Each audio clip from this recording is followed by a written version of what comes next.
Well, tingin ko talagang nag-a-aspire na maging artista to si Madriaga, no? Pero napakapangit na kanyang pag-akto dahil wala naman siya nakumbinse. Unang-una, wala pong kahit anong pruweba na kakilala man lang siya ni Presidente Rodrigo Roa Duterte.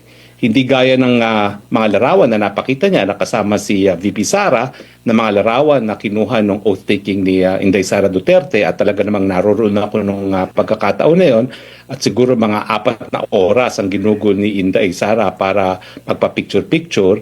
And isang larawan wala naman napakita itong si Madriaga na kasama si Tatay Digong.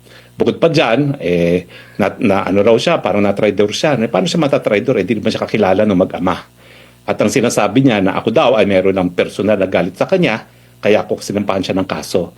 Una-una, wala po akong kasong sinampa sa kanya. Ang nagsampa ng kaso sa kanya ay ang PNP Anti-Kidnapping Group, no? Dahil sila po nag-imbestiga ng kidnapping ng 2 Filipino-Chinese. At ang nagtestigo laban sa kanya ay kasama po yung 2 biktima. Pero hindi lang po 2 biktima yan. Meron pang 8 mga iba pang mga biktima na nagturo na itong si Ramil Madriaga ay kasama talaga doon sa mga nag-kidnap nitong 2 Filipino-Chinese na ito. So talaga naman pong napakasinungaling nitong si Ramil Madriaga at isa pang nais kong idagdag, nung kami po ay nagpe-preliminary investigation sa Piskalya, wala pong ganyang sinasabi si Ramil Madriaga. Dahil kung siya ay naging empleyado talaga ng gobyerno, dapat sinabi niya yan dahil yan ay ebidensya na siya ay isang mabuting tao. Pero wala pong ganyang sinabi si Ramil Madriaga, biglang-bigla na lang niya sinabi na siya daw po ay malapit na malapit kay Inday Sara. Ang sinasabi lang niya, at ito naman po ay nakasulat, no, ay yung mga panahon na nangyari ang kidnapping, di raw siya po pwedeng ma-involve doon dahil nag-attend siya ng isang meeting ng isang parallel group, yung ISIP, no. Pero ang sabi naman ng piskal at sabi rin ng hukuman, no, yan ay hindi malakas na ebidensya dahil ang alibi is the weakest defense. Wala po talaga silang intensyon na tanungin niyang si Madriaga kasi talagang bibigay po yan. No? Una-una, ang tanong ko lang sa kanya, bakit ngayon lang niya sinasabi ito?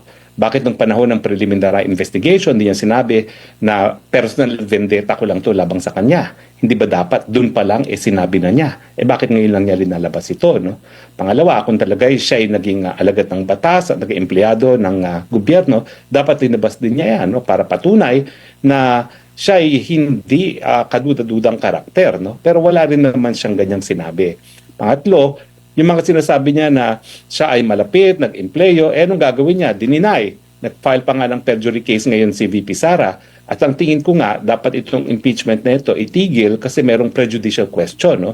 Dahil pag napatunayan na nagsisinungaling si Madriaga doon sa pagiging malapit niya at naging empleyado siya ni VP Sara, wala na talagang ebidensyang tatayuan itong testimonya ni Madriaga.